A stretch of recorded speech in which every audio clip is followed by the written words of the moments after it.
tell you about the Centaurs.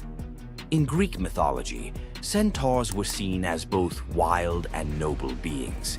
They were often depicted as powerful warriors, famous for their strength and skill in battle.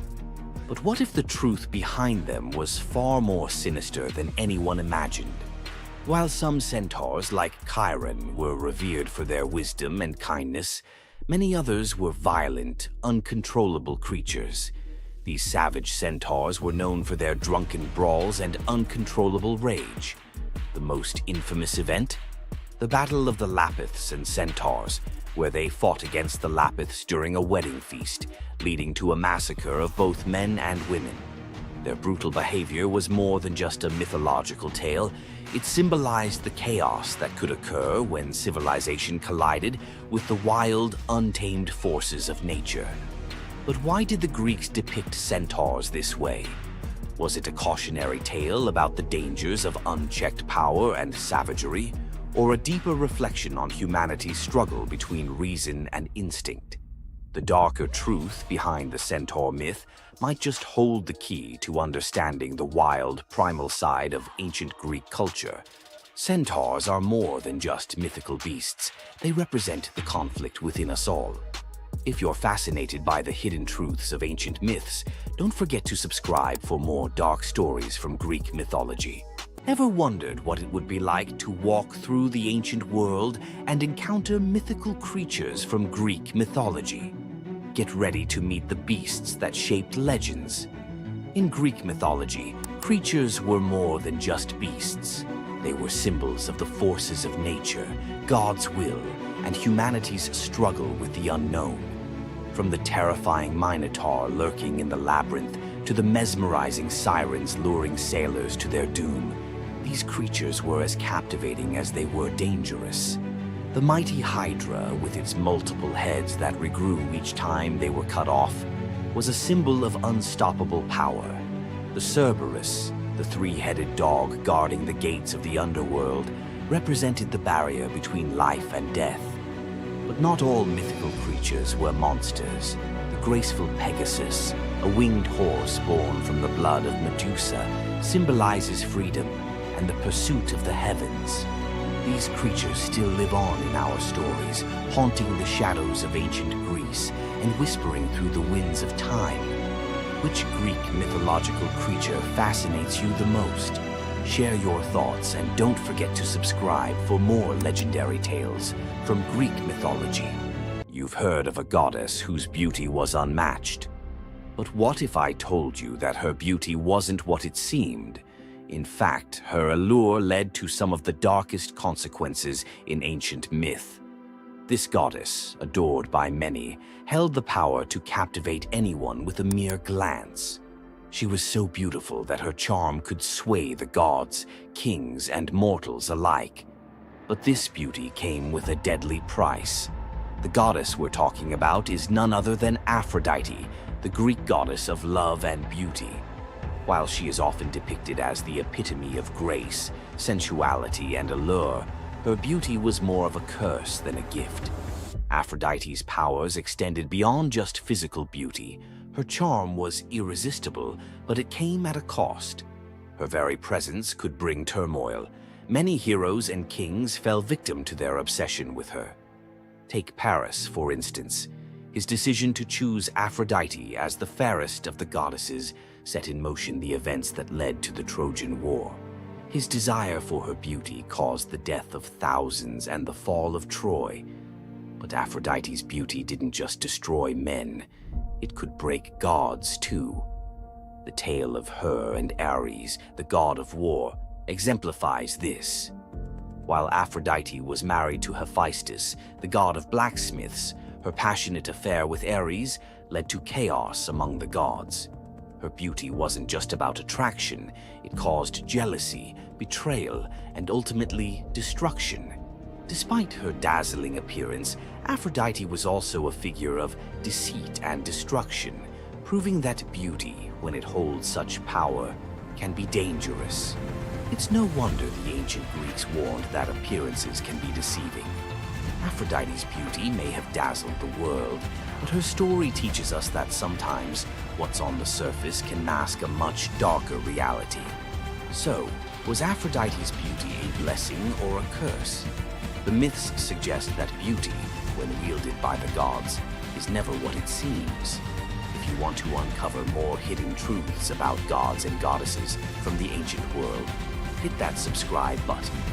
There's so much more to explore in these captivating stories of the past. Loki's punishment was brutal. Bound deep within a cavern, his body lashed to 3 jagged rocks with the entrails of his own son. Above him, a serpent hung poised, venom dripping relentlessly onto his exposed skin. This scene, drawn from the poetic Edda and the prose Edda, became a symbol of both divine vengeance and suffering that echoed through Norse legend. But the gods never counted on one presence: Sigyn, Loki's faithful wife. Her hands trembled as she knelt beside him, catching each drop of poison before it could sear his flesh. Her quiet devotion became a fragile shield against the god's wrath. Why did she choose loyalty over escape? The answer reveals a truth about love that endures even when the world itself seems lost to darkness. Yet before the cavern, before the venom and the silence, there was a betrayal that shook the heart of Asgard. Balder was the light of Asgard, cherished by gods and mortals alike. His laughter filled the halls, a warmth that even the golden apples of Idun could not rival. When ominous dreams began to trouble him, his mother Frigg, desperate to protect her son, secured oaths from every creature and object in existence never to harm him. All, that is, except the mistletoe, too slight, too innocent to warrant suspicion. Loki saw opportunity in what others dismissed. He fashioned a dart from that fragile branch and sought out Hoder, Balder's blind brother. "Here," Loki murmured, placing the weapon in Hoder's uncertain grasp, "let me guide your hand." The dart struck its mark. In an instant, Balder's light was snuffed out, his presence gone from the world. The gods stood in stunned silence, their joy shattered. Loki lingered in the shadows, the faintest smile on his lips, before slipping away unseen. The prose Edda tells us the pyre burned for 9 nights. Balder's wife, Nanna, overcome with grief, cast herself onto the flames, her spirit entwined with his. The gods heaped treasures upon the funeral bier, Odin's ring Draupnir, Balder's own ship Hringhorni, to honor him, but no offering could fill the void left behind. The air grew heavy with suspicion.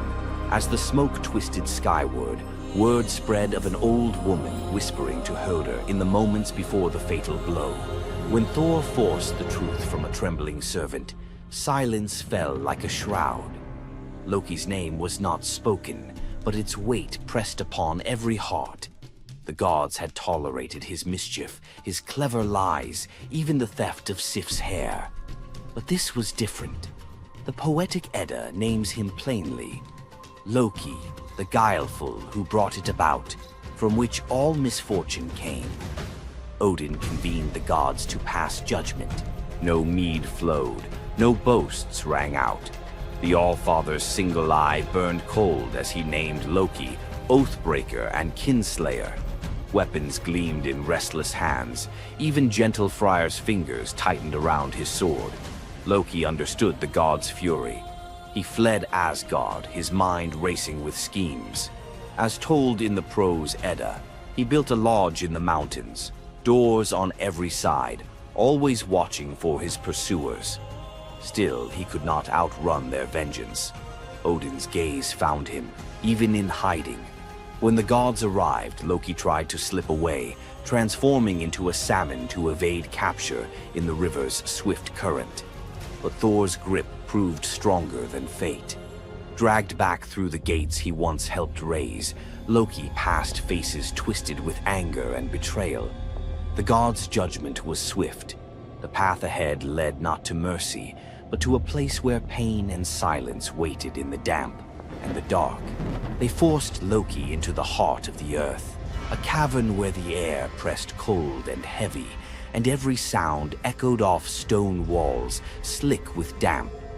Water dripped steadily from above, each drop magnifying the hush that settled over the gods as they set to their grim task.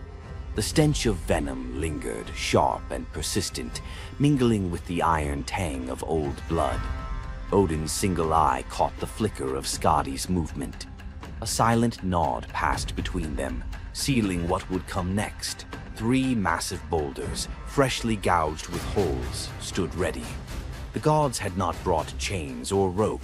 Instead, they made Loki's punishment a reflection of his own chaos. The prose. Edda tells us they transformed one son, Vali, into a wolf who slew his brother, Nari. With the entrails of Nari turned to iron by the gods' will, they bound Loki fast, wrists, neck, thighs, and ankles locked tight against the unyielding stone. As the Völuspá declares, with the guts of his ice-cold son, the killer is bound. Each knot and twist was deliberate, a reminder that his own blood now held him captive. The weight of the rocks pressed into his flesh, a constant ache that would never fade. Skadi stepped forward, her presence sharp as frost. In her hands, a serpent writhed, its fangs gleaming. She fixed the creature to a stalactite directly above Loki's face. "For Balder," she said, her voice steady and cold. The serpent's jaws parted, and a bead of venom gathered at its tip.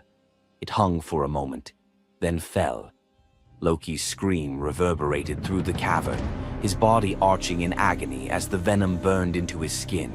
The pain was relentless, searing into bone, and the world above felt its echoes, earthquakes shaking Midgard, rivers shifting, the roots of Yggdrasil quivering. The gods watched in silence, their faces unreadable. Justice, they believed, had been served. As the serpent's venom continued its slow assault, the rhythm of torment became all-consuming. The next drop formed, poised to fall. Then a figure emerged at the edge of the chamber, a woman, silent, a wooden bowl cradled in her hands. Sigin's arms were blistered, her sleeves stained, but her grip was unwavering as she stepped into the circle of pain. The cavern held its breath. Sigyn knelt, her presence a quiet defiance. The venom hissed into the bowl, wood darkening with each drop. The gods turned away, their judgment complete, but the story within the cavern was only beginning. The bowl rested in Sigyn's hands, its wooden sides polished by hours of silent endurance. She knelt on the cold stone, skirts bunched beneath her, and waited for the serpent's venom to fall. The first drop struck with a hiss, a thin wisp of smoke curling up as Loki's breath caught in his throat. She kept her gaze fixed on the bowl, her resolve anchored by the rhythm of her task. Time unraveled in the cavern, marked only by the relentless cadence of the venom. Drip, catch. The liquid sizzled as it struck the wood, the heat seeping through Sigyn's calloused palms. Each shift of her grip was subtle, a quiet adjustment to keep the bowl steady as her arms ached. Above, the serpent's shadow twisted over the stone, its coils unmoving, its venom gathering in slow, deliberate drops. Loki whimpered, bracing for pain that had become his constant companion.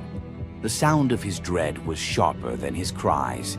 The air hung heavy with the stench of scorched flesh and the metallic sting of poison. The darkness pressed in, broken only by the faint glimmer of Sigyn's tears as they mixed with venom in the bowl, each drop a testament to her resolve. The silence between drops was punctuated by Loki's ragged breaths and the distant echo of water dripping from the cavern walls. Sigyn's world narrowed to the weight in her arms and the threat above. The bowl filled, the venom rising perilously close to the rim.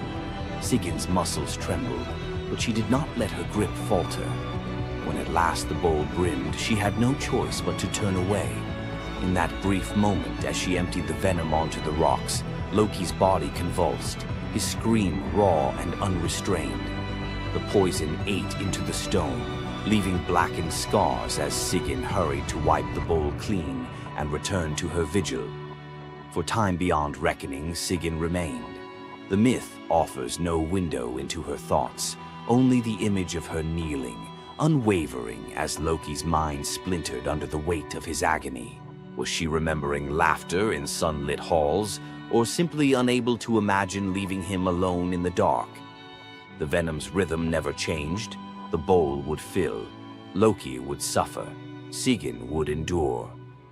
In the hush that followed each scream, a question lingered, one that neither gods nor mortals could answer. Love in the dark was never simple. While the gods turned away, Sigyn remained, her presence reshaping the meaning of Loki's punishment. His betrayals had echoed through Asgard, yet her loyalty was a force the gods never expected. The Eddas offer no window into Sigyn's thoughts, recording only her actions. Blistered hands, a steady bowl, venom caught before it could sear flesh. This silence leaves space for us to wonder. Was it love that held her there, or a deeper sense of duty, something older and more enduring than the gods' own laws? Loki, once the master of deception, now depended on the mercy of the one he had so often left in the shadows. When the bowl overflowed and Sigyn turned away, each drip crept like fire through him, twisting his features in agony. His eyes, when they met hers, flickered with both gratitude and resentment. He needed her, but the venom's torment mingled need with bitterness. Still, Sigyn returned every time, catching the next drop before it could fall. The myths do not say what passed between them in those moments, only that she stayed, her resolve unbroken. Scholars often call Sigyn the embodiment of loyalty, the ultimate symbol of spousal devotion. Yet, her sacrifice was more than an act of love. It was a quiet rebellion. By kneeling in the cavern, she defied the gods' vision of justice. Odin had crafted Loki's punishment to be absolute, to break him alone in the dark. Sigyn's refusal to abandon her husband became a shield, her presence a silent protest that denied the gods complete victory. The Eddas never assign her a motive, leaving modern readers to fill the silence with their own questions and interpretations. Was her endurance an act of compassion, or a challenge to the order imposed by the gods? Each drip marked the passage of time, each bowlful a measure of suffering and steadfastness. Loki's laughter, once quick and sharp, faded into broken gasps. His words, sometimes curses, sometimes pleas, found no purchase. Sigyn's hands grew raw and ruined, but she did not falter. The cycle of pain and mercy continued, unbroken. In the end, it was not just Loki who endured the gods' punishment. Sigyn's vigil transformed it, turning isolation into a shared ordeal. In the darkness, her silent defiance and unwavering love became part of the myth, a testament to the power of presence, even when the world has turned away. Sigyn's vigil stands as one of Norse myth's quiet marvels, a steady presence in the shadows, her strength measured not in battle, but in endurance beside the one the gods condemned. As Loki writhed beneath the venom's relentless burn, Sigyn's hands never wavered. The Eddas remember her not for words or deeds of glory, but for the silent rhythm of her care. Her story reminds us that sometimes love endures in darkness. Sigyn's vigil continues until the twilight of the gods, Ragnarok, whenever that may come. Would you have stayed?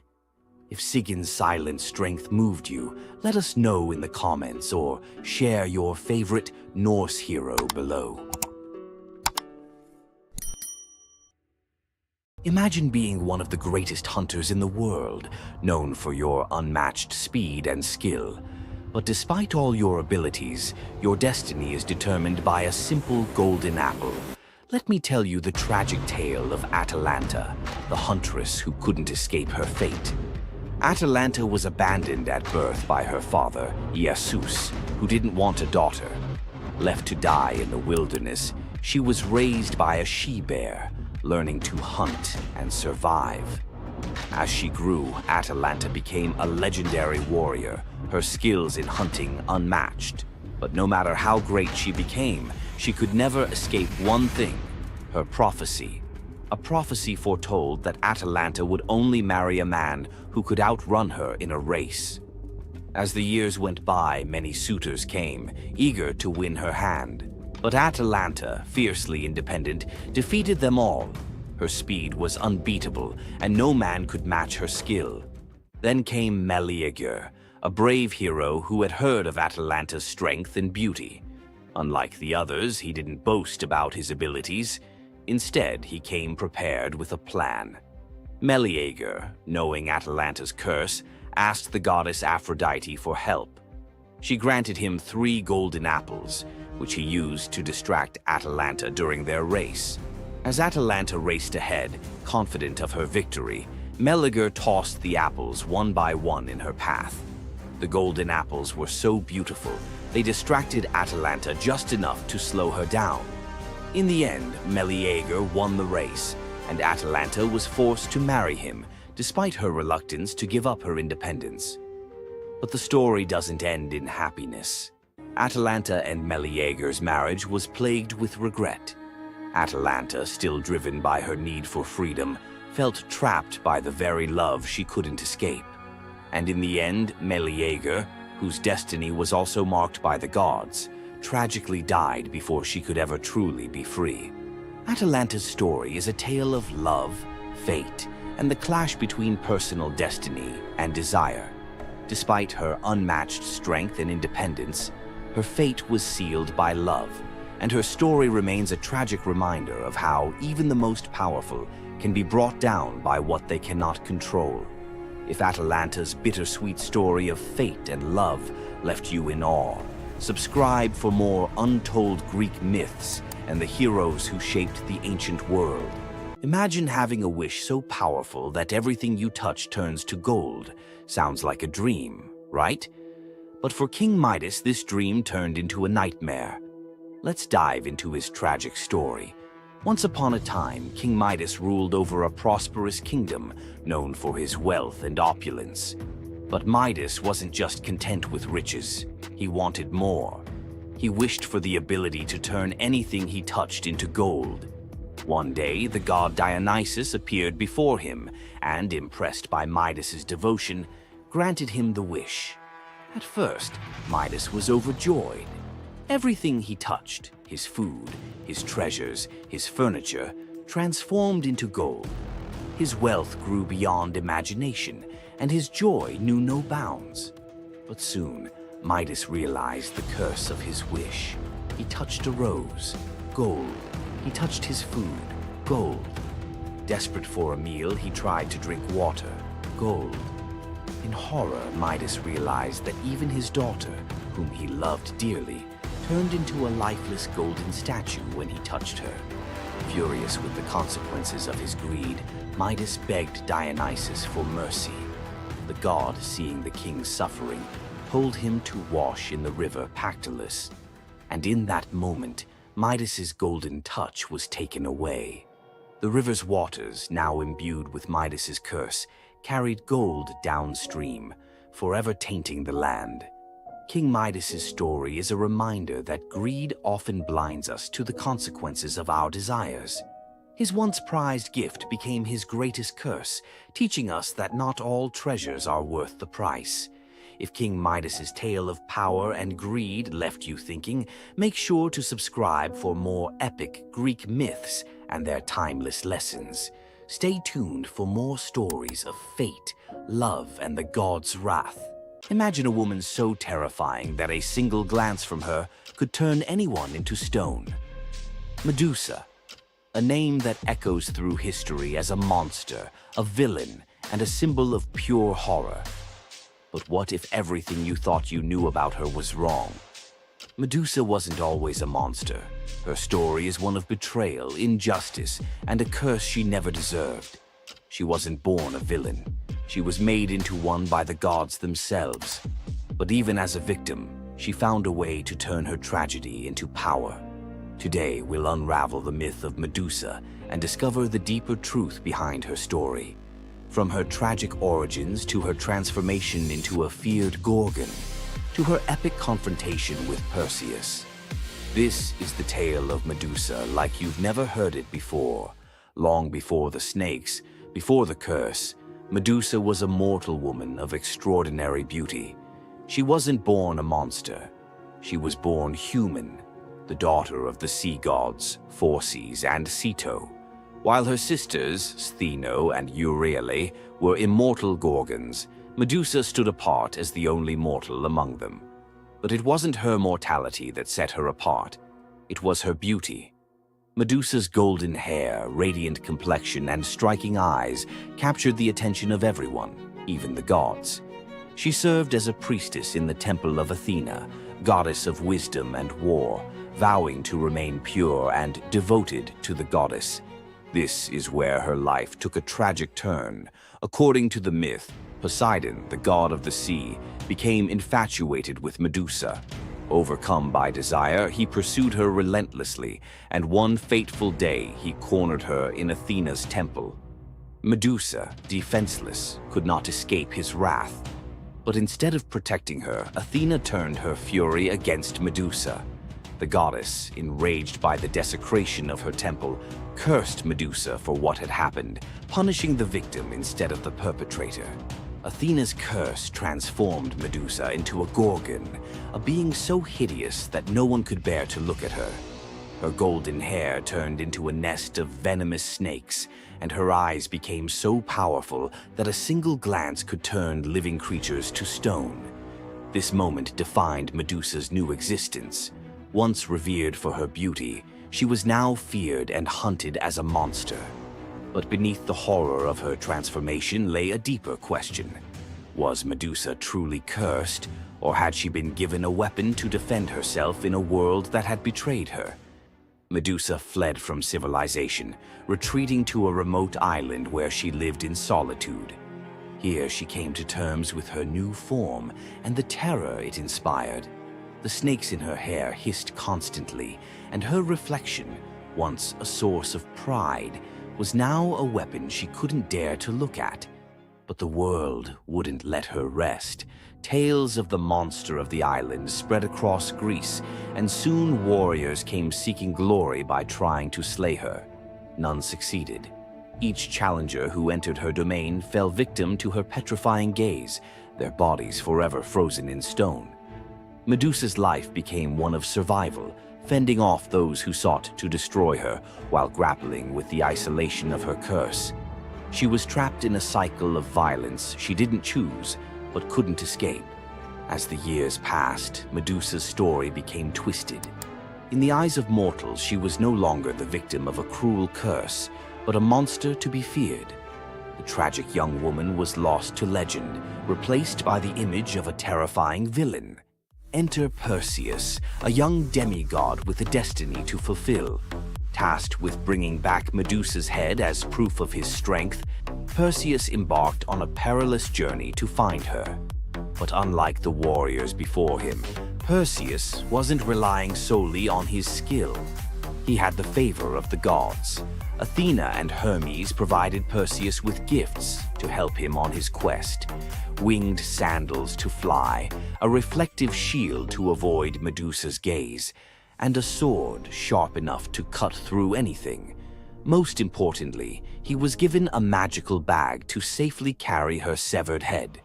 Perseus's journey to Medusa's lair was filled with danger, but none compared to the final challenge, facing the Gorgon herself. When Perseus arrived, Medusa was sleeping. For the first time in years, she looked peaceful, an almost human reminder of who she once was. But Perseus couldn't afford to hesitate. Using the reflective shield as a mirror, he avoided her petrifying gaze and struck with precision, severing her head in one swift motion. The blood that spilled from Medusa's neck gave birth to two incredible beings, Pegasus, the winged horse, and Chryser, a golden giant. Even in death, Medusa's body produced miracles, a testament to the power she had carried within her. Perseus carried Medusa's severed head back to Greece, where it became both a trophy and a weapon. Her gaze retained its power, turning enemies into stone, and Perseus used it to defeat his foes and protect his people. But Medusa's story didn't end with her death. Over time, her image transformed from that of a monster to a symbol of strength and defiance. Women, especially, began to reclaim her story, seeing her as a figure who resisted the gods and survived unimaginable betrayal. Today, Medusa is more than a mythological figure. She's an icon. Her face appears in art, literature, and even modern movements that challenge systems of power and oppression. But the question remains, was Medusa truly a monster, or was she a victim of a world that feared her power? Medusa's story is a reminder that myths are more than just tales of gods and heroes. They're reflections of human nature, of the injustices and triumphs we still